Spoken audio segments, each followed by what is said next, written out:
Saudações jurídicas, pessoal. Francisco Egito aqui como mediador do podcast Ação Jurídica. Ao meu lado também mediando minha querida amiga doutora Andréa Perazzoli, que fará também a mediação junto comigo aqui nesse programa. Hoje, episódio 12, IA na advocacia, aliada ou ameaça. Tenho aqui ao meu lado Andréa Perazzoli, secretária nacional da ANACRIM, advogada especialista em direito criminal, professora também na referida área. Como convidado, doutora Ieda Lopes, advogada e consultora em proteção de dados, presidente da Comissão de Direito Digital da OAB do Meier. Márcio Marques, MBA especialista em Direito Digital e coordenador do GT, Grupo de Trabalho em IA e Lautec da OAB Meier, e também criador do perfil IA de Gravata.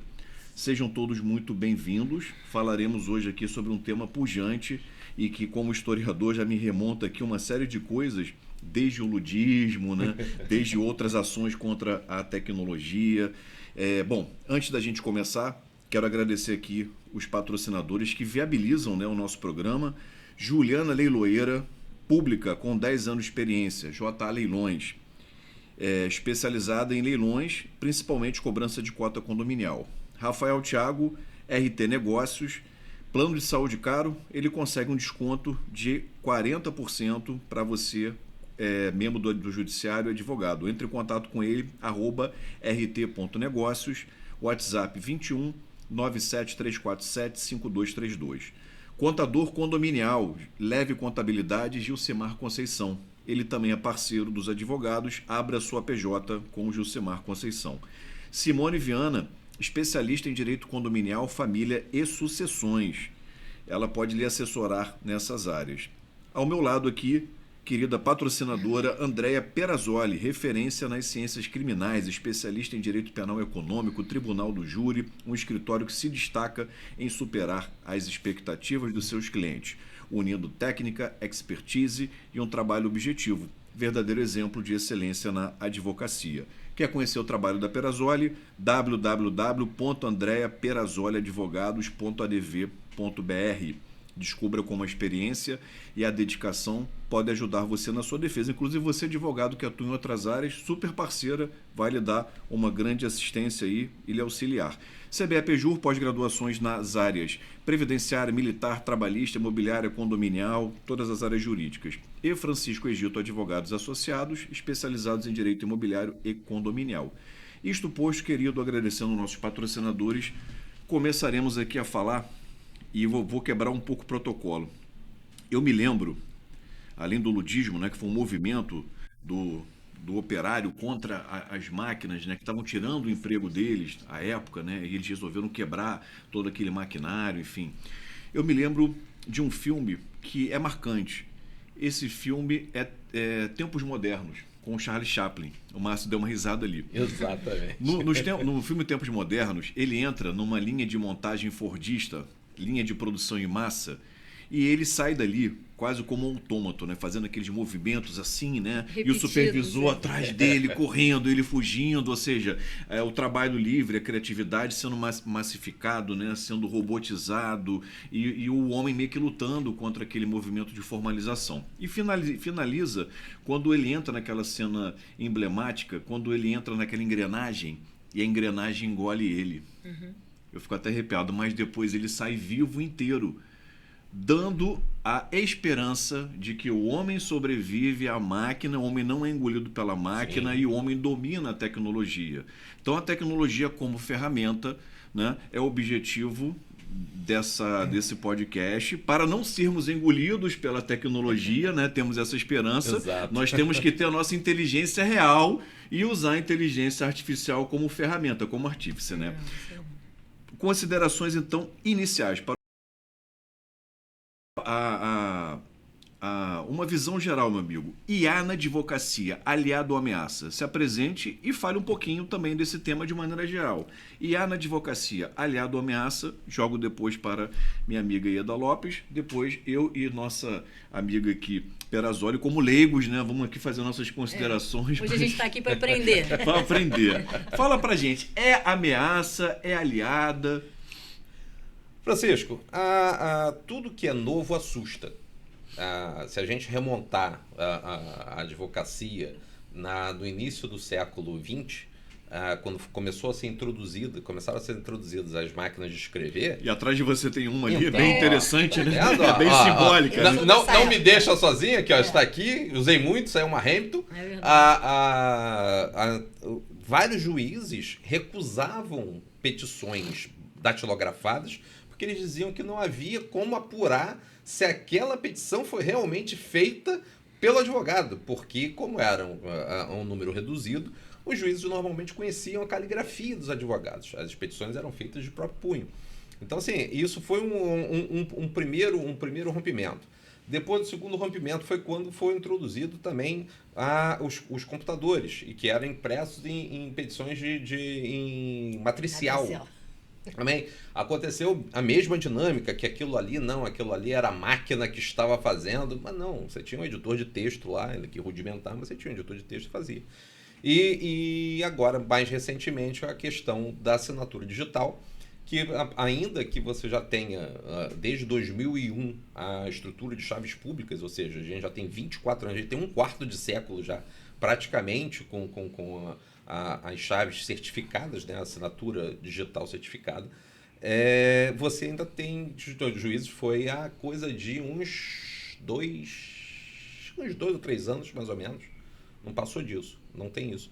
Eu fiz um parecer técnico para impugnar uma decisão de um juiz de uma comarca da região dos Lagos, não vou dar nome aos bois, porque foi algo extremamente bizonho, que ele disse que não, que ele precisava da petição assinada pelo advogado, independente do certificado digital, que ele precisava da assinatura ali escaneada, que não tem validade jurídica dentro desse novo viés de assinatura digital, né? De reconhecimento de processo virtualizado mesmo. A digitalização dos processos, isso aí é um caminho absolutamente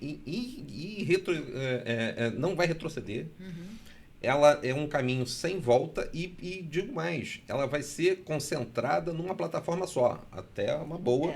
Pra gente. Porque é excelente. Só no Rio de Janeiro a gente trabalha com 5 sistemas, 5 plataformas de processo judicial diferentes. Sim. Então, assim, o Brasil, desde 2009, caminha para o portal da Justiça Brasileira, que agora é o jus.br. Até postei, não sei se vocês viram, até postei ontem, se eu não me engano, a mudança que vai ter em 60 dias. Todos os tribunais do país terão que vincular, terão que fazer interoperabilidade de peticionamento inicial e intercorrente no JusBR, nesse portal. Então, assim, até postei que isso vai ser uma mudança. Então, por que é essa volta toda? Para mostrar que o novo assusta. E isso não quer dizer que o advogado, né, com a prática dele, com o conhecimento dele, ele vai ficar ultrapassado. Então, você pode utilizar ali. Nem todo mundo é bom de tudo e mal de tudo. Então, a IA pode ser uma enorme aliada, e pode ser uma ameaça muito grande. Mas para quem vai ser ameaça? Você falou do Tempos Modernos. E aí eu vou te devolver um outro filme fantástico nessa parte do avanço computacional. Durante a corrida espacial, em 68, se eu não me engano, 67, tem um filme chamado Estrelas Além do Tempo, que até tem uma questão maravilhosa de fundo, porque eram matemáticas, né? Eram computadoras, porque elas faziam contas, elas computavam, negras, e eram discriminadas dentro da NASA. E elas ficavam absolutamente... Cara, esse filme é lindaço. Eu já vi esse filme com minhas filhas várias vezes, elas são apaixonadas por coisa. Né? Exato. E tem uma fala de uma daquelas cientistas ali, que ela, quando chegou o primeiro computador da NASA, e aí o pessoal estava dizendo assim, olha, esses computadores vão substituir essas mulheres e tal, ela foi para as bibliotecas para procurar linguagem, para procurar como se programava aquelas máquinas. E aí ela perguntaram a ela, mas por que você quer saber isso? Falei, porque eles ainda vão precisar de alguém que saiba apertar os botões. E ela se especializou, né? Exatamente, e conseguiu colocar o homem na Lua. O cálculo que permitiu a Apollo 11 foi dessas matemáticas e tal. Então, assim, é para você ver o quanto que o novo assusta. Hoje a gente tem dentro da advocacia três correntes muito bem visíveis. Primeiro, quem usa irresponsavelmente, que acha que vai botar uma coisa ali, vai chegar para o ChatGPT, vai botar 2 documentos, vai dizer assim, faça uma contestação. E ele vai criar ali... para todos os males, né? Exatamente. E você tem que ter um mínimo de autonomia, né? Enfim. Exatamente. Sim. Então, assim, para esse profissional, ela não vai ser uma aliada, ela vai ser uma ameaça. Vai ser uma ameaça, inclusive, ética e profissional. Porque vira e mexe, toda hora a gente está vendo sendo oficiada a OAB por tribunais por uso devido da inteligência artificial. Jurisprudência inventada, fatos inventados e tudo. E assim, como o CPF de quem está ali, a inscrição que tem é do advogado, não é do ChatGPT, não é do Gemini, se você botou uma informação ali inverídica, falsa, é sua responsabilidade. Ah, mas foi inteligência artificial. Azar o seu, meu amigo. Você assinou. Mas além, responsabilidade não só com o judiciário, mas com o seu cliente. Sim. Que é o pior de todos. Sim, você pode prejudicar o seu cliente por uma ação inadvertida utilizando a inteligência artificial de um modo errado. Já pegando o gancho, então, Ieda Lopes, visão geral sobre a IA na advocacia, aliado ou ameaça? Bom, eu sou das antigas, usei máquina de escrever, então eu posso dizer que ela é uma aliada.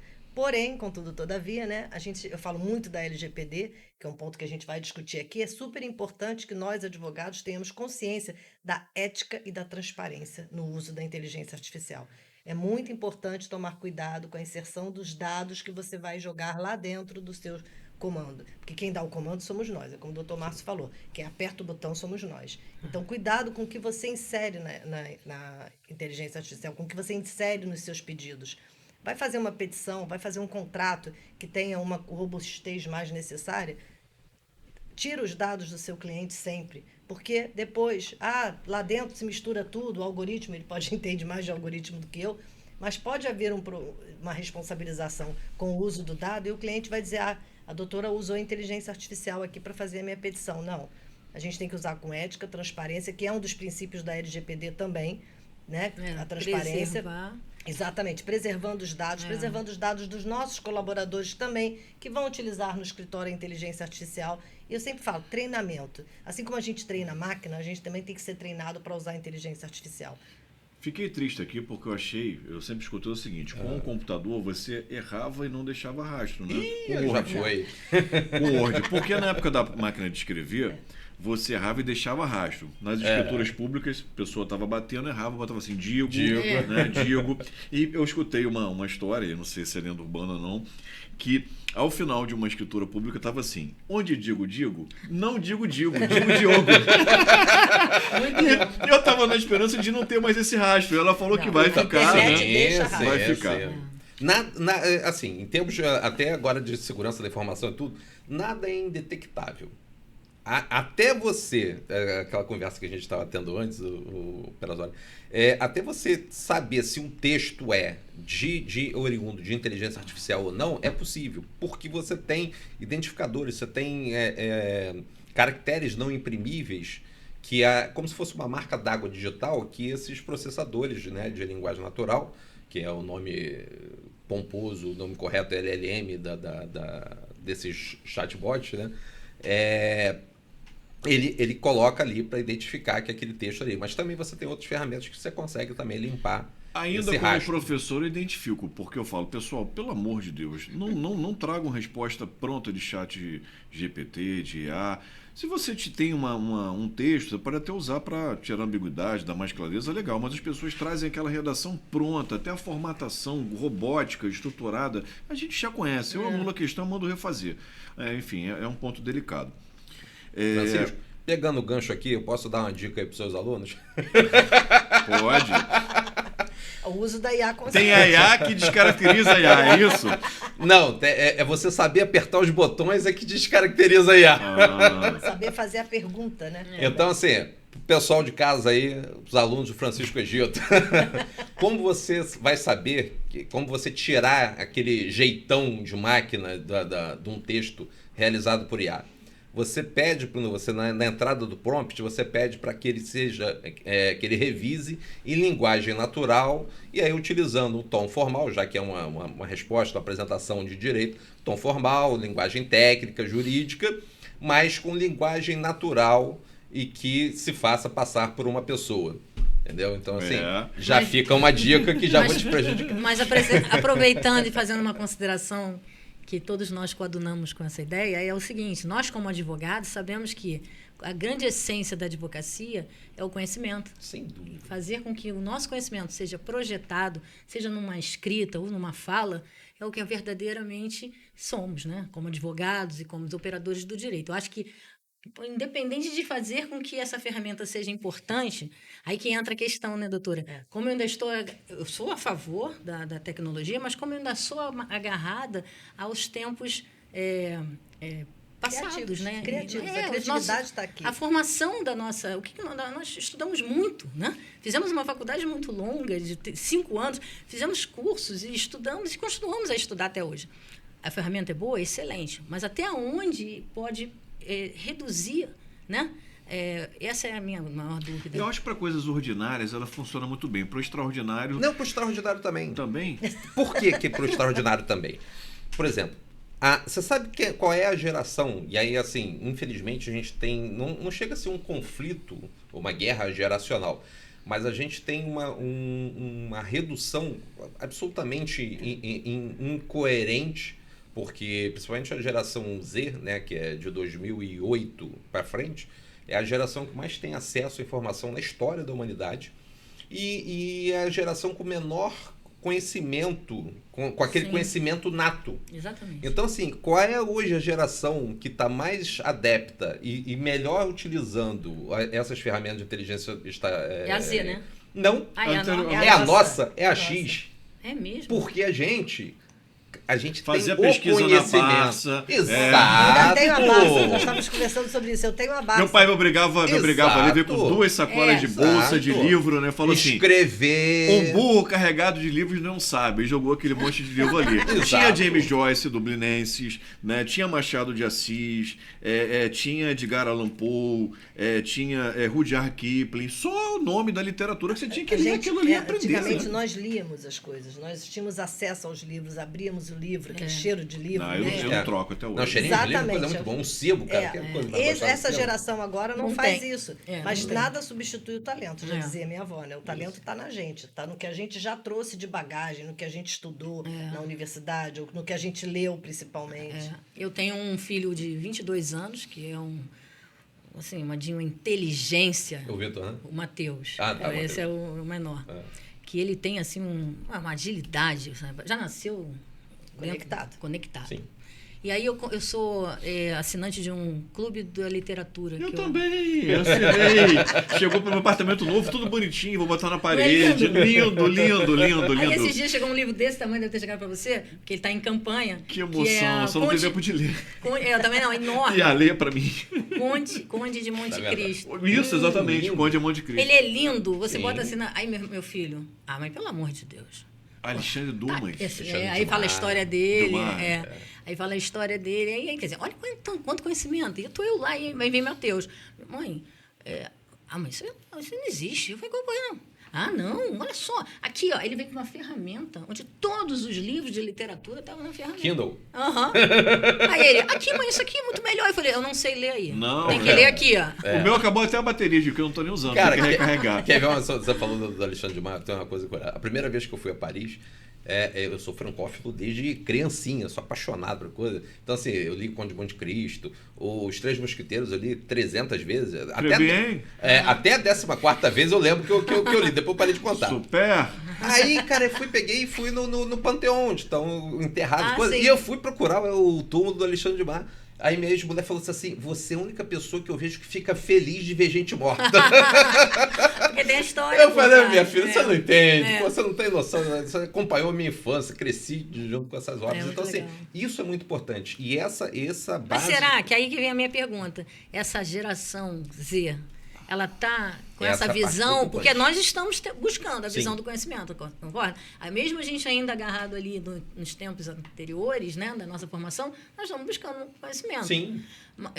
Conhecendo sobre a inteligência artificial e tal. Mas essa geração não tem o menor interesse pelo Conde de Monte Cristo. É o lance de Entendeu? terceirizar, é o lance de terceirizar o cérebro. E esse aí, Francisco, é o grande perigo da IA. É quando você terceiriza o seu cérebro, é uma das principais ameaças que você Do tem. comodismo, não seria isso, Isso, né? porque duas coisas. Primeiro, em termos de plástica cerebral, você não absorve esse conhecimento, você não fixa esse conhecimento, quando você terceiriza o seu conhecimento ali. É tipo você decorar para fazer a prova. Meu irmão, Acabou, nunca acabou aquilo ali, você esquece. Não tem jeito, você não fixou, você não fez o processo de cognição suficiente para você reter aquela informação no cérebro. E aí, o que vai acontecer? Quando você pega e você faz isso no seu dia a dia profissional, quando você pega ali o livro ali e fala, pô, me faz um resumo, ela vai fazer um resumo.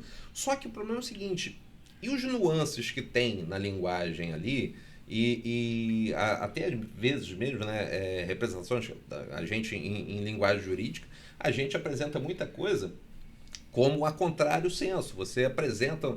E se a IA não tiver aquele feeling ali, a inferência, né? A inferência é como ela trata o que ela aprendeu, né? Da machine learning. O que é importante naquele resumo? Seria Exatamente. isso, né? Então, e aí ele pode trazer, inclusive, uma informação errada. Distorcida, Sim. né? Não. Uma informação errada mesmo. Ah, sim. Por exemplo, não sei se vocês viram, eu botei lá no grupo, Francisco, uma sentença da 5ª Vara Civil daqui de Niterói, que um rapaz que ele é um empresário de uma das maiores feiras de games, né, de game shows do país. Quando você faz uma pesquisa agora no Google, você tem ali o Gemini Overview. E aí ele traz um resuminho ali, mais ou menos, do que você está pesquisando.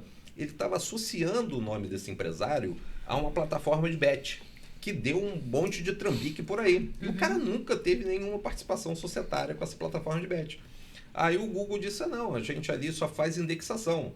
E na verdade não, houve um processamento daqueles dados coletados disponíveis na rede, e o Google fez um resumo errado. Não foi nem um resumo ali bem deturpado, e nem, certo, nem, não. Nem reduzido, né? Não, ele resumo prestou com informações uma informação errada. Uma informação inverídica. E assim, e aí o cara começou a ser ameaçado, o pessoal ligando para cobrar e tudo e tal, e aí a sentença foi até bastante comedida, deu 20 mil de indenização ele só. A sentença perdeu uma oportunidade de explorar, naquele jeito que está conversando, explorar tão bem essa sistemática, né? Porque ali não se trata, ali é um verdadeiro, pelo viés consumerista, é um verdadeiro fato do serviço. Porque, e se alguém tivesse pego, cruzado com o cara na rua lá e metido um monte de tiro nele? Porque o pessoal perde milhares, centenas de milhares dessas bets. E alguém tivesse feito isso? O cara estava sendo ameaçado, a integridade dele. Não é algo só que atacou a moral dele. Colocou a vida do cara em risco. Colocou a vida do empresário Inclusive em para risco. parametrizar na sociedade fatos repetitivos. Exatamente. É a consequência do mau uso da inteligência artificial, que ela pode ser aliada ou ela pode não ser a sua aliada. Pode isso ser é uma ameaça. a sua ameaça, a sua integridade física, moral. O caso da Amazon, que discriminava os candidatos ao currículo, é um uso indevido da IA. A máquina foi treinada daquela forma. E na área criminal isso pega muito também. Porque na área criminal a responsabilização é totalmente diferente. Né? Vamos fazer uma reflexão aqui para a gente direcionar a nossa conversa. A nossa formação jurídica, hoje, você é formado em Direito. E, em geral, os colegas são positivistas. Eles aplicam a norma, né? Você procura o caso concreto, faz a subsunção à norma e talvez uma jurisprudência, uma decisão para te embasar. A maioria é positivista, né? Ou até formalista. A nossa formação, na verdade, ela é em ciências jurídicas e sociais. Poucas universidades ainda adotam esse nome, como a Universidade Federal do Rio Grande do Sul. E aí, quando você procura ler a ementa da formação em ciências jurídicas e sociais, conhecer a sociedade em que está inserido, as classes, a parte política, as relações de produção, circulação, distribuição de riquezas, né? Os valores, as trocas, os bens jurídicos tutelados e o lugar do direito dentro dessa sociedade. E aí você entra num âmbito de reflexão, entender o fato social, entender as trocas que existem ali por detrás. Então, a gente precisa entender a IA a tecnologia da informação, a importância dos dados, até como meta-recurso, né? Informação como meta-recurso, e o papel que nós temos hoje, enquanto sociedade civil organizada, enquanto operadores do direito, dentro desse contexto. Aí você começa a refletir. Porque se nós formos ficar apenas tão somente como aplicadores da lei, aí você pode chegar a momentos até extremos, né? A lei ela é inadequada, a lei ficou descontextualizada, a lei é incompleta, e o direito é muito mais amplo que a lei, né? O Nelson Rosenwald e o Cristiano Chaves de Faria falavam que a lei, o direito positivo, o direito posto, é a parte externa de um iceberg. Você tem aqui a água e você tem a parte externa, mas a grande massa está sob a água e nós não enxergamos. É o direito, princípios gerais, né? Analogia, equidade, boa-fé objetiva, razoabilidade, proporcionalidade, enfim, aí vai. Então, acho que é importante olhar de duas formas. Nós temos legislação hoje atualizada que contempla esses pontos, né? Esse aí seria o direito positivo. Então, nós já temos até uma falha. Então, nós temos que procurar embaixo, né, da água, né, a grande massa, o iceberg, para entender um pouquinho ali princípios gerais de direito, equidade, boa-fé objetiva, analogia, e tentar entender o que está acontecendo lá fora nessas relações de troca, né? Acho que esse é o momento do direito. Toda essa formação estaria inserida, né, nessa questão da inteligência artificial. Você tocou num ponto importante, legislação. Aí entra a LGPD. A LGPD ela é um bom fundamento para a IA. E inclusive para as empresas poderem aplicar a IA já com os princípios que já estão lá na LGPD. A privacidade desde a concepção, que é Privacy by Design, desde que você vai criar uma automação, você já venha com aqueles critérios de privacidade, proteção dos dados. A LGPD é um instrumento para que as empresas sejam mais eficazes e sejam mais transparentes com seus clientes. Aí a empresa é companhia, temos legislação clínica. No caso, a LGPD é uma legislação para tratamento de dados. Só que ela pode ser, ela deve ser usada junto com a inteligência artificial. Surgiu até a dúvida se a ANPD seria o órgão que também ficaria regulamentando a inteligência artificial. Por essa ausência de fundamentação, mas está se colocando a LGPD como uma fundamentação. A primeira lei que você já tem que olhar, não é. Mas olha para a LGPD como uma oportunidade de já começar, começar a tratar os dados de acordo com isso, porque inteligência artificial é alimentada de quê? De dados, de informações. Informação é diferente de dado. Mas uma dúvida, doutora, olha o meu pensamento. Nós estamos muito evoluídos com relação Nós estamos sozinhos nesse mundo. Mas estamos muito evoluídos nessa questão da inteligência artificial, ponto. Mas nós não temos uma legislação que nos assegure. Tem o PL ainda. Já está sendo discutido. Então, assim, eu acho direito, tribunal, interpretação, princípios e lei, né? Estão no limbo aí. Nesse aspecto aí, a gente precisa dar um passo antes e primeiro entender o que é a IA. Né? Porque uma coisa que é muito, muito usual, as pessoas pensam que a IA é um grande banco de dados. Né? Não um grande Google que responde a gente. Exato, não é um banco de dados. A IA são matrizes matemáticas. Aquele dado que ele foi coletado, que ele foi treinado, você converte aquilo ali em matrizes matemáticas. Lembra de fazer fatoração, matriz e tal? Sim, aquela coisa que a gente tinha. Eu lembro de regra de Kramer. A gente adorava isso, por isso que todos nós aqui somos do direito. Então, assim, essas coisas bizonhas que a gente via ali, hoje participam da nossa sociedade cada vez mais. Por exemplo, até aquilo que eu te perguntei quando você falou que você estava estudando estatística, o teorema de Bayes, o Bayes foi um religioso do século XVIII. Ele era um pastor do século de 1700 de quebradinho, que ele fez uma regra de probabilidade. Por exemplo, se você sabe que é conforme você... Dificílimo isso, né? Não, assim, e o teorema em si, ele é complicado pra gente. Mas depois que você entende, você pode achar maravilhoso. Exatamente. Por quê? Porque, por exemplo, se você falasse assim... Porque tudo tá ali, né? Tem uma notícia. Há risco de chuva. 50% de risco de chuva. Então, você já sabe que já tem 50-50. Aí você vai, olha pela janela. É uma informação nova daquela primeira informação. Você olhou para a janela, o céu tá preto ali. Aí você vai falar assim, a probabilidade de chover vai ser maior do que de não chover. Sim. Então eu vou levar meu guarda-chuva. Você entendeu? Então, assim, você teve um fator novo, uma informação nova que alterou aquela probabilidade inicial. E isso é um dos princípios de tratamento dessas matrizes matemáticas por dentro da IA.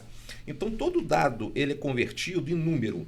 Você não vai nunca ter dentro da IA, assim, ali um livro. Obviamente, eles fizeram... Aí você tem uma prática feita pelas essas Big Techs chamadas de data scraping, que é a raspagem de dados. Eles varrem, igual aqueles robozinhos de automação que acompanha perfil e tal, que a gente no outro dia estava conversando. Você tem essa raspagem de dados na internet. E aí o que acabou que algumas fontes jornalísticas, algumas editoras falaram assim, calma aí, você não vai usar o meu conteúdo para treinar o seu modelo de linguagem, porque você está obtendo benefício econômico em cima do meu trabalho e não está me remunerando.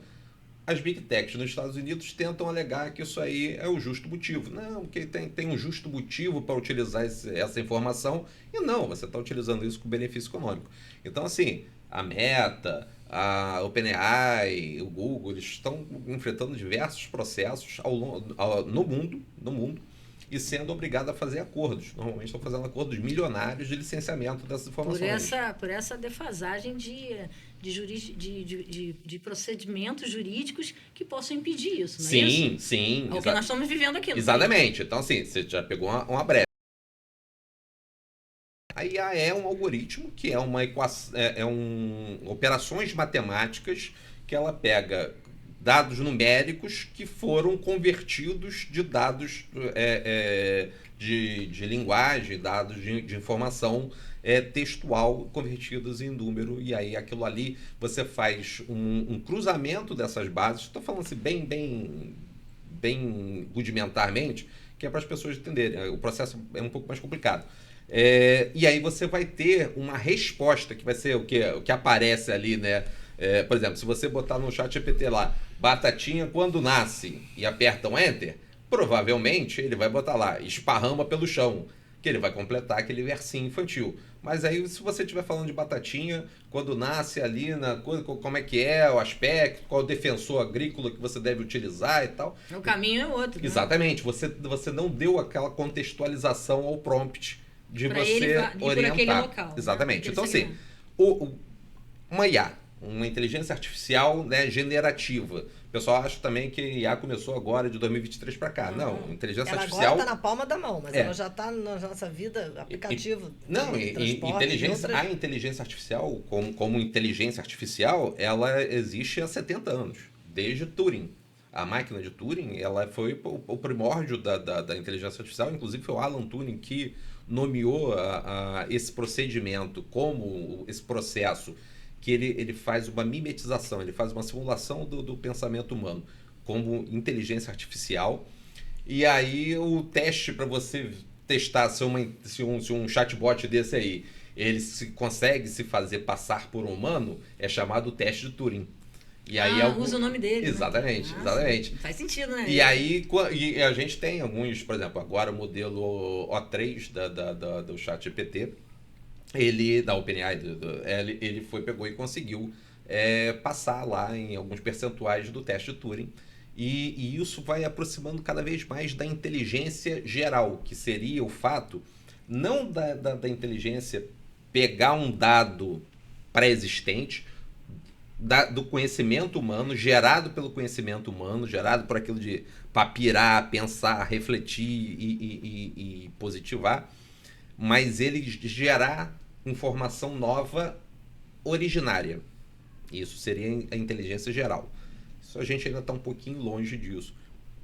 Essa semana nós tivemos uma divulgação de um estudo que pegaram 1 milímetro cúbico, né? 1 milímetro para lá, 1 milímetro para cá, 1 milímetro de profundidade, 1 milímetro cúbico do cérebro, de células cerebrais, e dentro desse 1 milímetro cúbico ali, eles conseguiram mensurar lá, eu não sei direito a metodologia, mas equivaleriam a 14 mil filmes de 4K.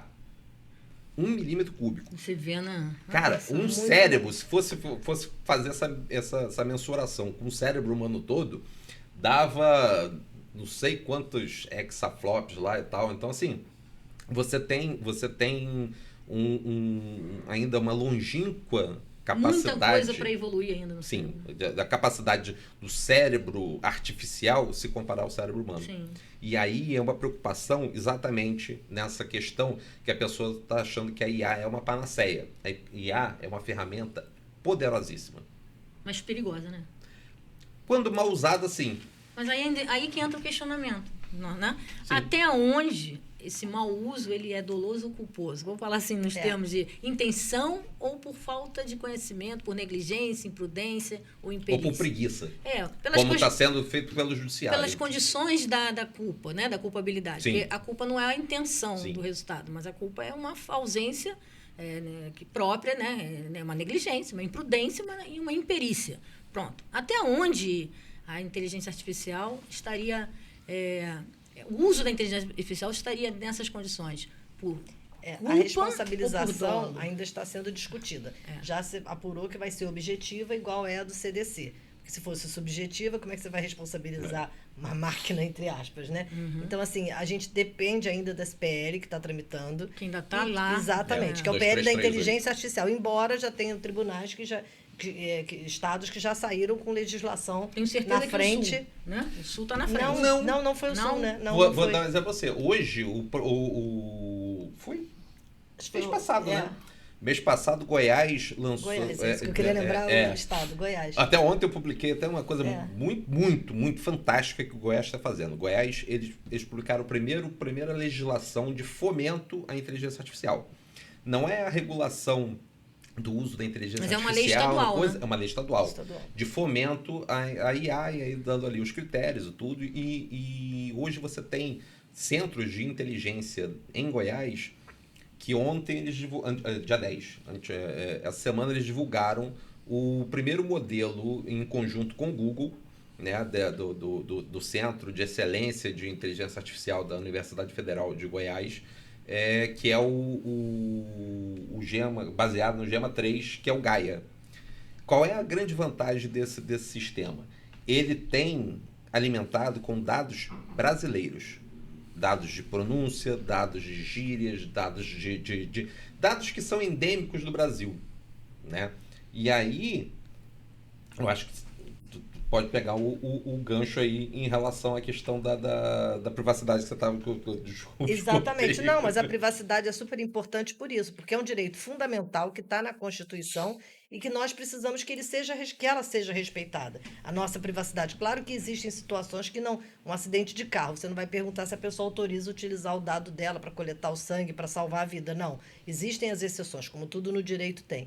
Mas a LGPD, como aliada ao uso da IA, é que desde que esse instituto, por exemplo, já está desde o início ponderando as pontuações, falando como que tem que ser feito, quais são os princípios éticos, transparência, boa-fé, finalidade, para que aquele dado precisa ser inserido para determinada pesquisa. Porque na área médica a gente já usa a inteligência artificial para tudo e salva vidas. Tem diagnósticos aí que são até mais precisos do que os dos médicos, mas nada vai tirar o olhar do médico. O médico que vai lá, que apalpa, que sente, que vê o paciente, a humanização. A gente não pode perder essa humanização e o direito à privacidade. Né? E o direito você falou do chatbot, por exemplo. Você vai atender um cliente inicialmente, você pode atender pelo chatbot, mas você vai ter que falar com ele, porque o olho no olho, a voz, o timbre, como é que ele vai te contar aquele caso na área criminal, principalmente, é do profissional de direito. Então, assim, a LGPD, quando eu digo que ela é uma ferramenta também importantíssima, uma lei que deve já começar, deve ser usada, deve ser usada para respeitar a privacidade desde o começo da concepção, desde o desenho do negócio, desde a contratação do empregado, seja qual for. Já é uma fonte que você já pode ir utilizando. E com base também no GDPR, tem legislações lá fora, tem o European Act, né, que já tem também, que a gente vai buscando conhecimento do que já tem sido feito lá fora, que a gente sabe que a gente está um pouco atrasado com relação a isso, mas vamos ter que esperar a regulamentação, mas é o que ele falou, a gente já tem que começar a fomentar o bom uso da inteligência artificial. Mas esse espaço de esperar a legislação nos condiciona a questões criminais, né? Nós acabamos responsabilização sujeitos das plataformas. E aí saber se isso é um fato típico ou não. Aí eu queria entrar nesse ponto, assim, que é uma questão que me incomodou muito, que eu já tenho praticamente uns 2 meses que eu venho sendo vítima eu digo o escritório e eu como Os advogada. golpes, né? E eu, toda semana eu publico, não transfiram dinheiro, não, porque eles se passam por mim. Eles entram nos processos. Aí eu entro no processo. Isso eu descobri. Agora que a ordem está tomando uma providência, mas isso é gravíssimo, porque tem cliente transferindo.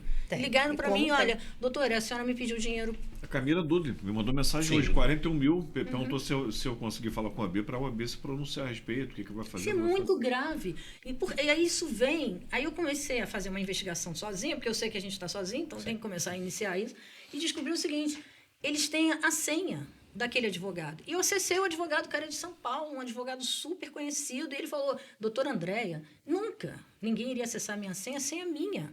Ele sabe da responsabilidade, mas então está havendo o quê? A lei. É invasão. Uma invasão. É invasão do Sim. sistema. Então está se usando o sistema sem legislação. Mas não há uma legislação. não, aí tem. Aí isso aí é segurança da informação. Aí Não, já sim, é um, mas já é eu um quero. outro Não, aspecto. isso é a consequência, doutor Márcio. A minha questão é o seguinte: até chegar à consequência, entrou lá no tribunal. Mas aí é com a invasão de sim, mas eu quero dizer. 154B, se não me engano. Eu sei, mas eu quero dizer. Quem é responsável por isso? O tribunal também responde por não ter a Assim, segurança, eu vou além ser de muito franco quem para praticou você. o ato? Eu duvido que haja um juiz com coragem de responsabilizar o tribunal. Mas sim. A questão maior. Porque ele é controlador de O dados. responsável somos nós. Aí Que a entra a partir figura do do controlador e do operador da Porque- Lei Geral de Proteção de Dados. Quem controla os dados? Nós somos É o obrigados responsável. a saber que aquela senha ali é nossa, pessoal. Tem até a resolução do tribunal, né? Quando você acessa, você sabe que é você quem está acessando com a tua senha. Pronto. Nós responsabilizamos, os atos são responsabilizados por nós. O problema é o seguinte, eu provo que não fui eu. Entraram ali, mas não fui eu. Então tá, há um sistema, onde eu quero chegar, há uma inteligência artificial, num programa que se coloca dentro daquele tribunal, em que invadem os processos Mas nesse aí, aspecto como aí, não tem legislação, doutor Márcio, Então, para pensar. Mas nesse aspecto aí, eu não acredito que esse tipo de golpe esteja sendo operado com inteligência artificial. Mas sim com acesso privilegiado da base de dados. Quer ver uma situação? Você tem isso ocorrendo recorrentemente em processos do INSS. Então, assim, você tem alguém de dentro do INSS, isso daí, assim, está mais Dentro do que do caracterizado. Ele tem acesso àqueles processos. Mas é ele. O servidor, Não, eu funcionário, entendi. entendeu? Mas imagina aqui. Eu tô ligando, vou voltar para esse exemplo. Porque esse é um exemplo que me deixou bem preocupado, porque esse advogado falou, não entrei. Sim, E ele fez prova para mim, então, a gente está trabalhando junto para processar. Mas aí utilizaram a senha dele para fazer o Mas acesso. não foi só esse, não. Eu estou dizendo que um grupo de advogados, eu já montei um grupo. Você tem noção, do país todo. Tem gente no Mato Grosso, advogados, Minas Gerais. Nós fizemos isso. E nós chegamos a essa conclusão dessa investigação de que estão entrando na senha. Então você A vulnerabilidade, mas nós somos mas então eu vulneráveis. vou mais longe. Então aí a gente tem que verificar um outro pé dessa equação aí, um outro fator dessa equação aí, que eu estou vendo que está passando meio batido. Mas é onde eu quero chegar. É na certificadora. Observa se esses advogados eles têm como autoridade certificadora a mesma instituição. Porque os funcionários dessas autoridades certificadoras, eles também têm acesso a esses dados. Não, mas o dado é nosso, pessoal. Não. Porque aí na hora que eu Sim, entro lá... Mas Mas na ele hora tá- que você ele entra tá- com ele no sistema, alguém está não, lá o por terceiro trás. tá Não, usando gente. dado, entendeu? É isso que eu digo. No PJE, nós temos uma ferramenta ali Você dentro. vê ali no Você final, sabe ali, que entrou. acesso de terceiros. Aí vai Sim. lá, acesso terceiro. Doutor fulano de tal de São Paulo. Isso. Então eu fui nele. Eu falei, pô, o cara entrou no meu processo. Exato. Porque a minha cliente depositou quase R$200 mil na conta que não existe. Eu falei, gente, eu vou pagar. A mulher, daqui a pouco eu estou pagando ao cliente. Mas não é porque eu me considero uma corresponsável. Não, André, você não é. Não, eu me considero moralmente. Porque a minha cliente confia em mim, né? Então nós temos essa questão também. Aí eu busquei e nós vimos, ele falou o seguinte, eu não entrei e ele contratou um perito. Por isso que eu quero dizer, olha como é que nós estamos vulneráveis. Sim.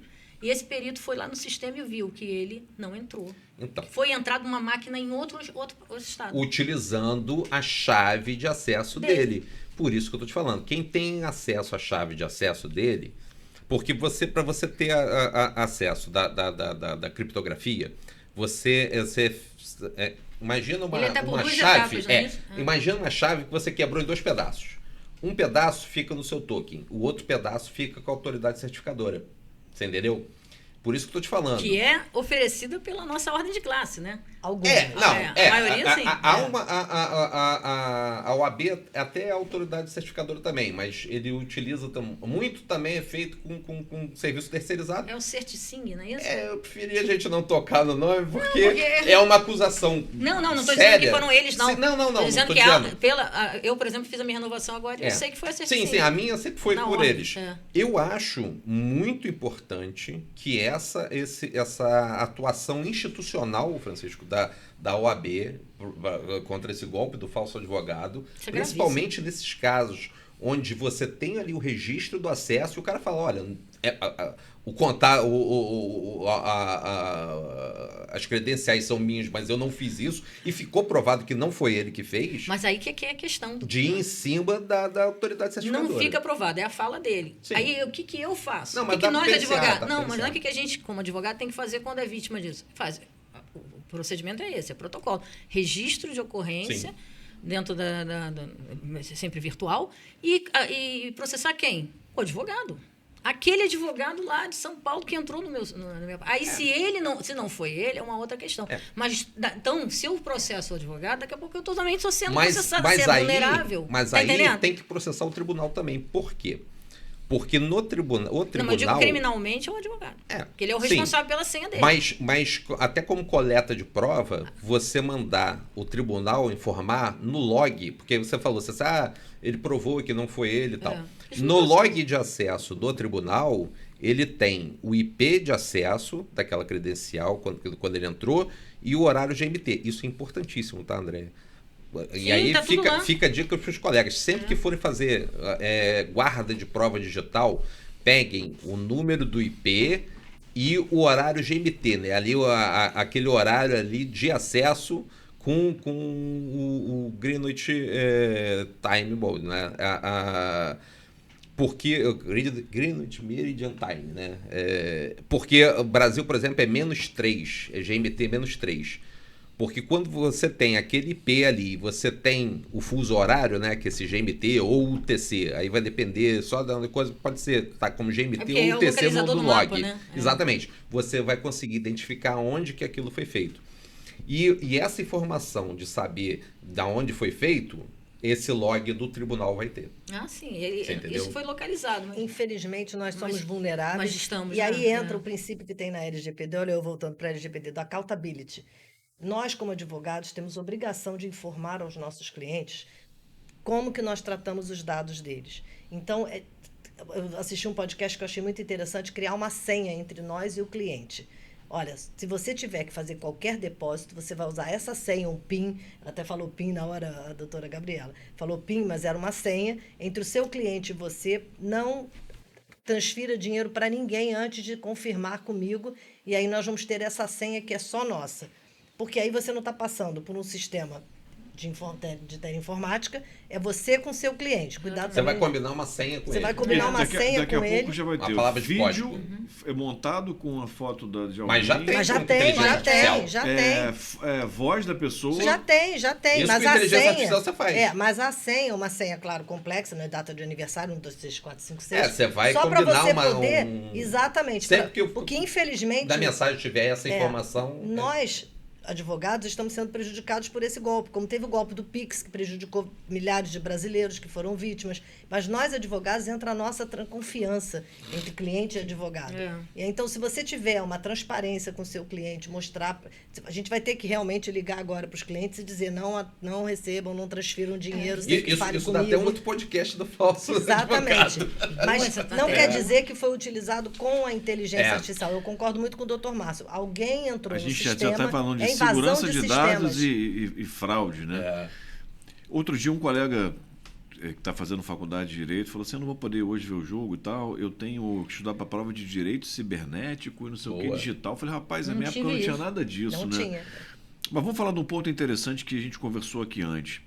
Alguns tribunais estão se valendo de algoritmos para proferir decisões. O que vocês têm a falar disso, né? Isso é uma temeridade, Francisco. Isso é um absurdo. A gente reclamava do juiz leigo, Sim, né? isso é um absurdo. Justamente porque a gente acabou de mostrar agora que a inteligência artificial está longínqua, muito longe de estar próximo do pensamento humano. São os vieses discriminatórios que existem no uso da inteligência artificial. Quer ver uma situação? A gente reclamava do modelão, né? Da sentença modelão, né? Que o juiz trocava ali o nome, o endereço e tal. Quando você pega e você faz, por exemplo, a plataforma Assis do TJ, o que eles vão fazer? Eles pegaram lá o acervo de decisões de cada juiz, entendeu?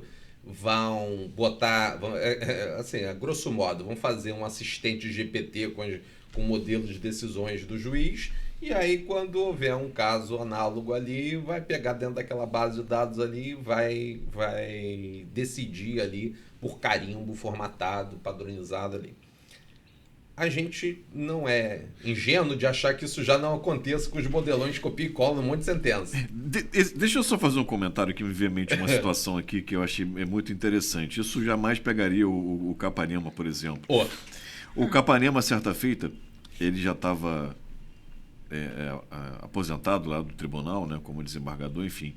E ele foi fazer uma sustentação oral e meu cliente estava do outro lado, né? Meu cliente sustentou e tal, e aí citou, inclusive, um livro do Capanema, né, na tese dele. E o Capanema, né, em defesa, elogiou e tal, sempre muito comunicativo, muito simpático, falou assim, essa edição aí do livro do doutor, qual é? O cara, 12ª. Logo eu vi, o senhor não comprou a 13ª, que eu naturalmente mudei de opinião, alguns novos fatos e tal, e ele ganhou, né, reverteu a decisão ali. Então, você tem essa flexibilidade aí da interpretação, né? Eu não sei se o algoritmo vai considerar essa mudança de pensamento. Exatamente. E aí, Francisco, algo que você falou agora há pouco, as pessoas estão, em nome da produtividade, elas estão pecando e estão relegando a segundo passo a efetividade.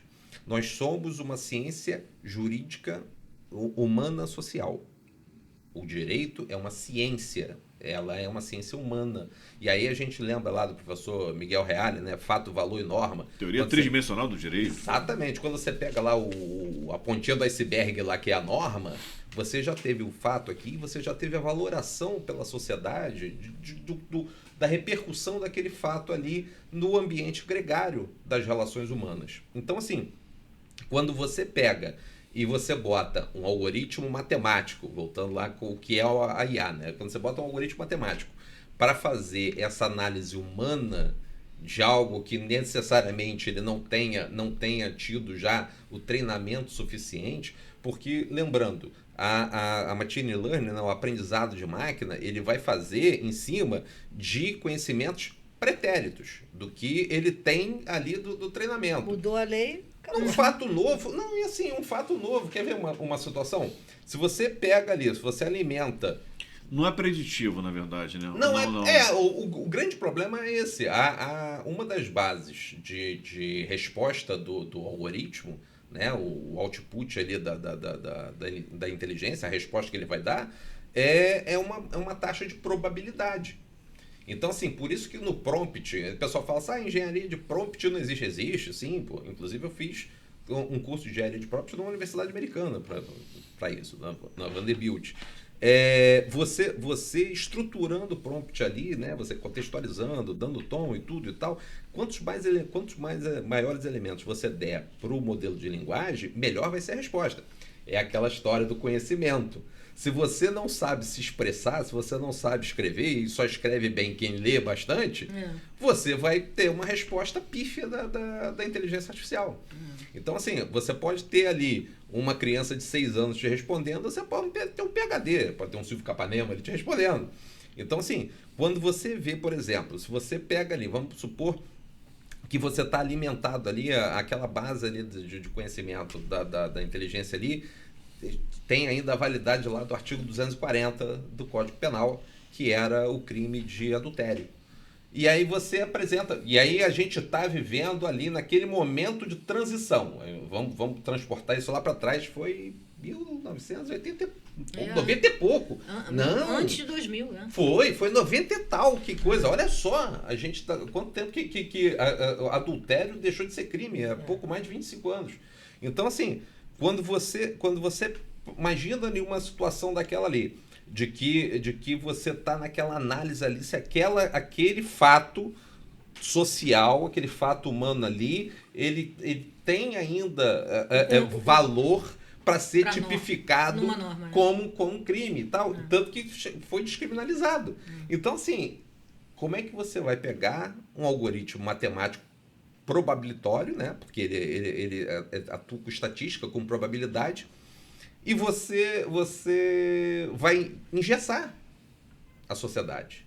Então, assim, é muito bonitinho dizer lá a resolução 615, por exemplo, do CNJ, que inclusive essa implantação do Assis não respeita, a implantação do Assis ela tem que ser suspensa e revista. Eu sou muito contra a implantação de sistemas de decisórios. Você pode ter sistemas para fazer resumo, para fazer otimização, para fazer até análise de admissibilidade recursal e tudo, mas você fazer um processo decisório, ainda mais quando a gente não tem transparência algorítmica do processo decisório, ou seja, a gente criou-se agora o devido processo informacional. Como é que você sabe como é que foi decidido o seu caso? Você entendeu, Francisco? Então, assim, essa dinâmica a resolução 615 do CNJ, ele bota lá uma série de recomendações. Uma delas é que a supervisão final vai ser sempre do julgador, do humano. Poxa, a gente cansa de ver juiz e desembargador delegando para servidor a elaboração de peças decisórias. Eu vou ser muito franco para você. Eu tive um estagiário que ele era estagiário também de uma Câmara, isso já tem muitos anos, o desembargador já até faleceu já, e que ele cansou de dar voto e eu cansei de ajudar ele a redigir voto. Você sabe que isso existe, né? Entendeu? Então, assim, isso é muito grave. E para advocacia, eu tive um caso de um cliente, de um colega, que ele foi surpreendido pelo cliente no escritório, enfurecido, que ele pegou a resposta do advogado desse escritório que ele contrata, né, para dar assessoria mensal, e pegou a mesma resposta do ChatGPT e basicamente idêntica. Ele falou, eu não pago vocês para usarem o ChatGPT. E aí o advogado tentou contemporizar o dono do escritório dizendo o seguinte, olha, realmente a questão ela tinha uns pontos ali, né, ordinários, estruturados, o advogado no momento de celeridade ele se utilizou da ferramenta, não da maneira como nós recomendamos, né? Mas é necessário que você tenha um mínimo de conhecimento para validar uma resposta de uma inteligência artificial e tal, mas, enfim, tentou contemporizar, mas não resolveu. O cliente ficou muito chateado. E eu pego, às vezes, no escritório, faz essa contestação aqui e tal, aí vem ChatGPT, assim, é o mínimo de cuidado, né? Ninguém estudou para usar a ferramenta, ninguém tem um critério. Agora, vamos para o outro lado. Eu já ouvi cliente falando assim, não preciso mais contratar para fazer due diligence. Na área imobiliária tem muito isso. Eu vou lá no ChatGPT e digo o que eu preciso e ele me dá as respostas. E aí? Está atrapalhando até fechar negócios, porque o cliente ele já chega com tanta pergunta, Antigamente com era só o tanta Google, informação, agora é o Google e o tanto ChatGPT. questionamento. Teve um caso até num processo de inventário meu que o advogado falou assim, olha, acho que eu vou renunciar por estar tendo um conflito de interesse com a outra herdeira, que é a sua irmã, e você, a sua outra irmã, né, os três me contrataram, mas ela está fazendo um monte de perguntas. Veja, ela usou umas expressões aqui jurídicas. Eu falei, Serginho, deixa eu te falar uma coisa. Ela foi no ChatGPT, cara. O ChatGPT deu resposta. Antes era o Dr. Google, agora é o Dr. Não ChatGPT. tem advogado, ela não vai pagar, ela tá ali numa desconfiança, porque ciúme que eu fiz uma outra situação lá e tal com a minha irmã, enfim, não é o caso. Mas a questão, as pessoas têm tanta informação hoje, isso atrapalha às vezes, né? O cliente quer debater com você, Esse é quer o discutir problema com você. da informação que não é verídica.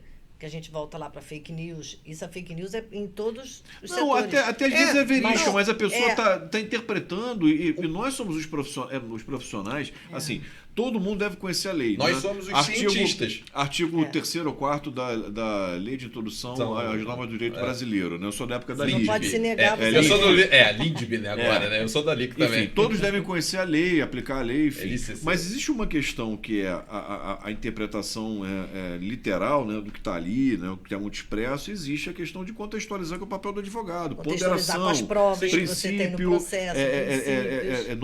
normas hierárquicas, Constituição, todo um sistema normativo, a valoração do fato, enfim.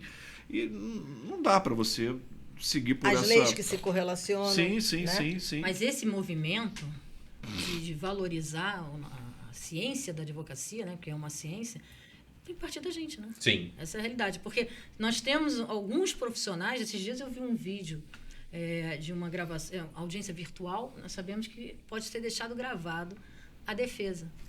Você viu isso?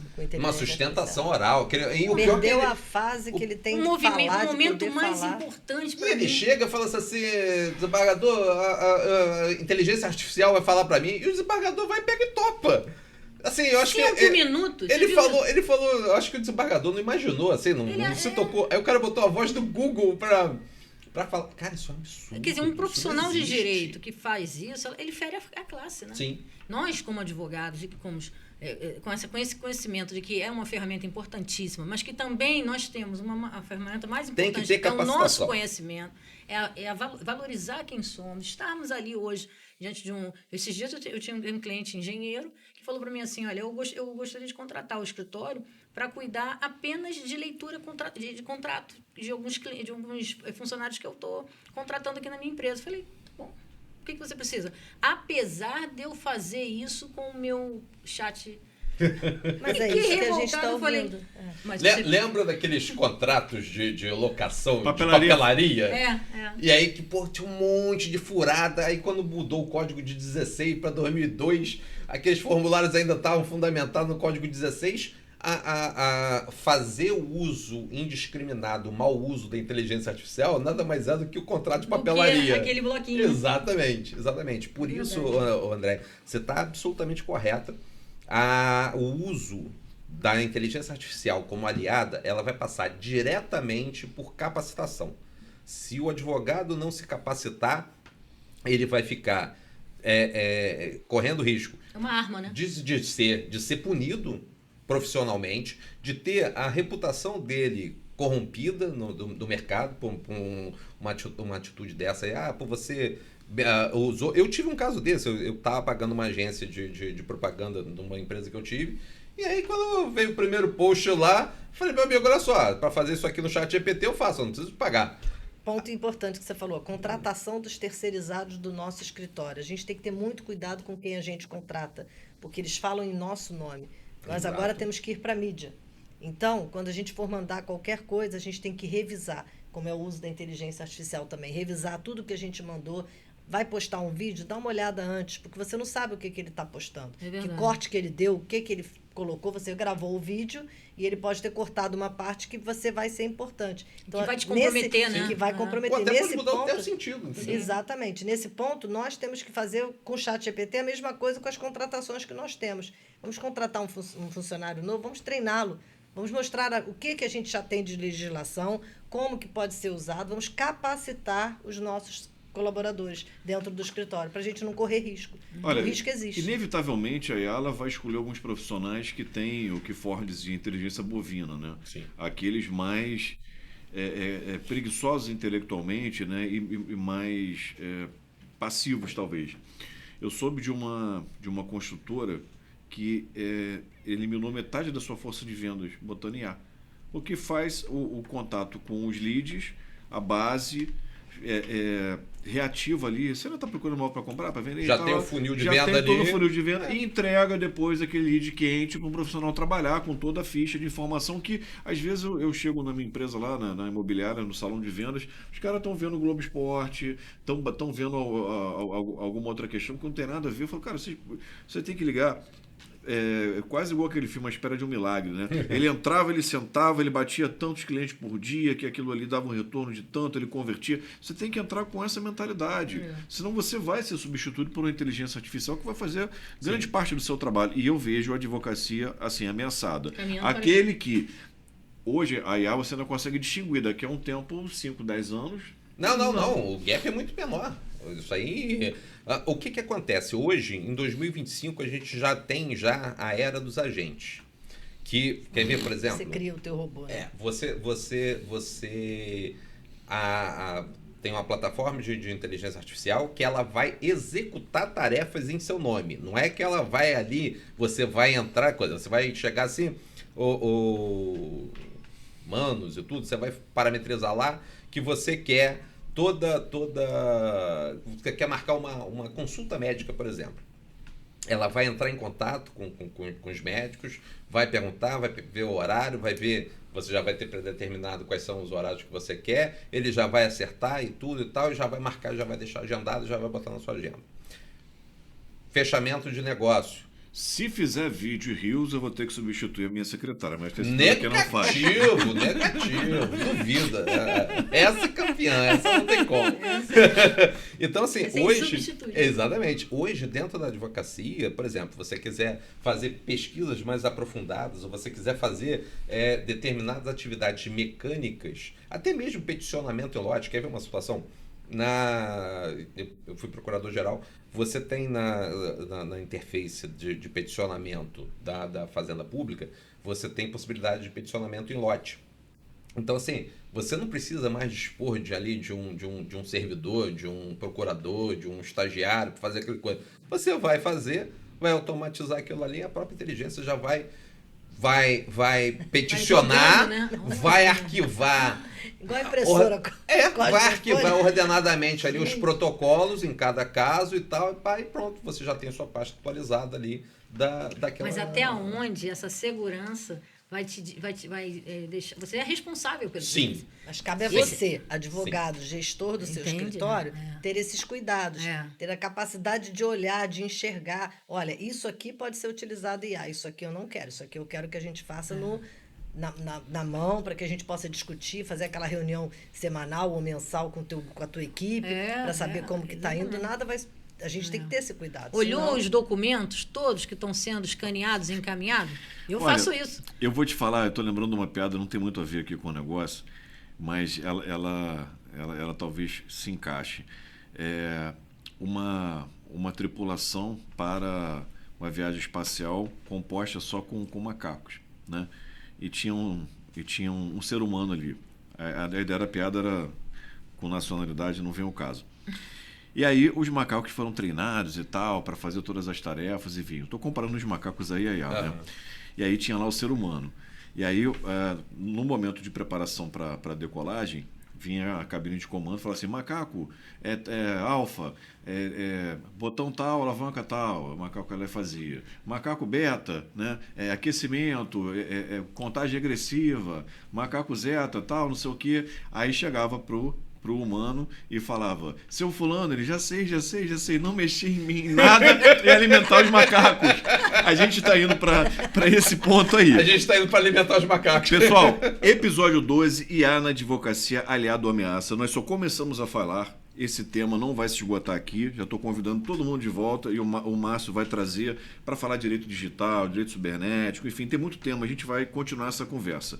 Eu tive hoje aqui com Márcio Marques, colega nosso, advogado, MBA, especialista em direito digital, Ieda Lopes, advogado e consultora em proteção de dados, Andréa Perazzoli, querida advogada criminalista, e a gente vê o quanto a gente precisa se atualizar, e quanto mais eu estudo, mais eu vejo que eu não sei. Exatamente isso. Faça as palavras de Francisco a mim. Rodada final de considerações, tá?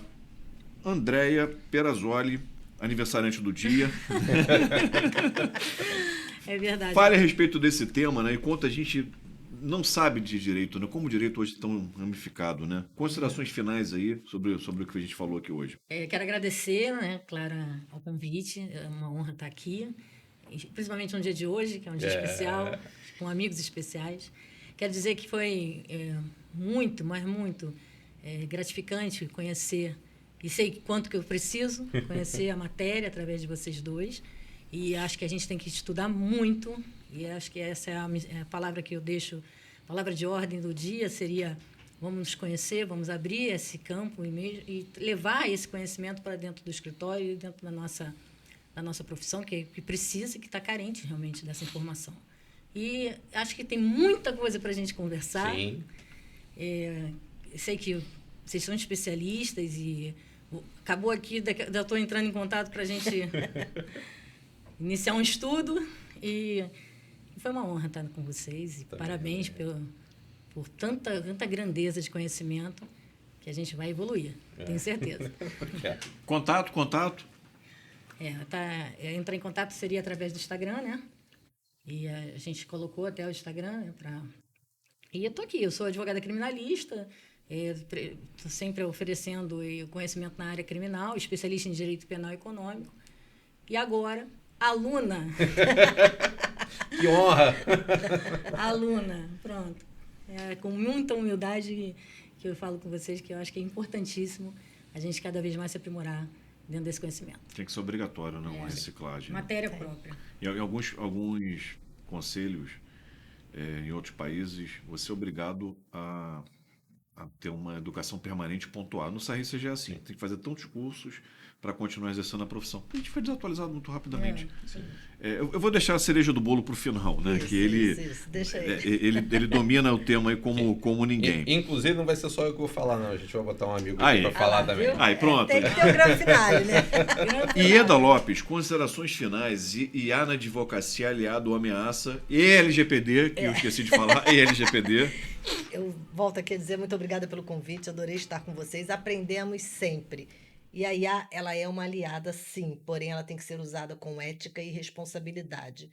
Peguem as legislações já existentes, comecem a implementar nos seus escritórios, a estudar. Se ainda não estudaram, não tem problema, a gente todo dia está aprendendo, como a doutora falou aqui. É época de aprendizado, nós não somos uma máquina, nós somos humanos e nós precisamos saber que a inteligência artificial ela é a nossa aliada.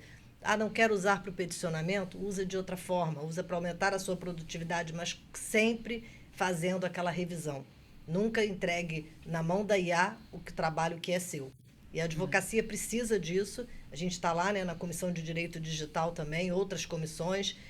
O Egito lá no CBPJ, tenho certeza que já vai ter curso de inteligência artificial. Tem um já lançado. Já tem, exatamente, né? E assim, nós temos que aprender. Tinha que ter encaixado o máximo, mas fica para próxima. Nós temos que aprender constantemente. Eu já sou das antigas, sou daqui da máquina de escrever, e não, a gente dorme de um jeito, acorda com outro, né? Então, mais uma vez, sigam a inteligência artificial, é para hoje, é para agora. Quem ainda não chegou nela, começa, porque ela vai ser o nosso futuro. Aliás, ela já é o nosso futuro. Márcio Marques, IA de Gravata, fala com a gente aí. É uma honra, Francisco, estar aqui, a deferência da André, num dia tão especial, né, no dia do aniversário dela, vir aqui ter essa conversa que tira a gente da zona de conforto. Acho que quando a gente abraça o direito, a gente abraça para estudar ad eterno. Você morre aprendendo. Esse é o grande segredo da vida do advogado, é você morrer aprendendo. E o fato da inteligência artificial hoje estar sendo aplicado ao direito é um caminho sem volta e é um caminho natural, porque ela já está aí há 70 anos na nossa vida. A gente já tem atuações da IA no nosso dia a dia aí, de forma silenciosa. E agora com a IA generativa, que é esse boom de 2023 para cá, com o ChatGPT, que muita gente acordou, e aí você vê os especialistas de coisa, só no IDEA, né, no Instituto de Direito e Inteligência Artificial. Eu sou um dos membros fundadores desde 2018, só para você ter uma ideia de quanto tempo já tem essa dedicação a esse tema. Pode ser que a gente tenha passado aqui um cenário assim, um pouco assustador, mas tudo que você conhece, você desvenda. Então, assim, qual é o segredo para a IA ser a sua aliada? É você conhecer. A IA vai ser a sua aliada, vai ser uma ferramenta poderosíssima se você se capacitar. E aí fica a dica para os colegas, leiam a recomendação 1 de 2024 da OAB, que são as regras de uso da inteligência artificial na aplicação do dia a dia do advogado, e a resolução 615/25 do CNJ, que faz a normatização da IA na aplicação do judiciário. Agora, Francisco, se me permite aqui... Elementar, meu caro Watson. Tem um outro elemento aqui, tem um quinto elemento, tem até um filme, né, né, o quinto elemento aqui que está entre nós aqui, que é para vocês verem o poder hoje da inteligência artificial no seu poder conversacional, entendeu? E aí... Interativo até, né? Exatamente. Meu amigo Watson, como é que você está?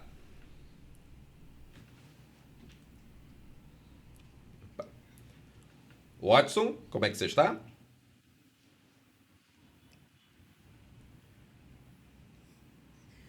Foi tomar um café. Foi tomar um café. Vamos lá. Watson, como é que você está? Só para... A conexão deve estar ruim. Watson? Voltou, o Watson Voltou, o Watson voltou. Como é que você está? Eu estou ótimo, obrigado por perguntar. E você, como tá? Watson, esse cenário que você está vendo aqui, ele é de quê? O que você acha que seja? Olha, parece um estúdio bem legal, com um visual profissional e pelo logo na tela, parece que é de um podcast chamado Ação Jurídica, né? Ficou muito bom. Eu liguei a visão computacional aqui da IA. Watson, nós estamos finalizando aqui. Dá um abraço aqui para nossa audiência aqui, para os amigos aqui do Ação Jurídica. Manda um abraço. E qual o seu conselho para usar a IA na advocacia? Um abraço para todo mundo do Ação Jurídica, é um prazer estar aqui com vocês. E meu conselho para usar a IA na advocacia é explorem as ferramentas para automatizar tarefas repetitivas, mas sempre com um olhar crítico e ético. Assim vocês ganham tempo para focar no que realmente importa. Obrigado, meu amigo. Obrigado, Watson. Boa noite, Watson, né? Queridos, com a palavra final do Watson, né, eu me despeço de vocês. Pro episódio 12, A na Advocacia Aliado à Ameaça. Estive aqui hoje com grandes amigos queridos, com nosso aniversariante que fez questão de estar presente conosco aqui para conversar e falar sobre temas jurídicos. Deixo um abraço muito grande e até a próxima. Muito obrigado a todos.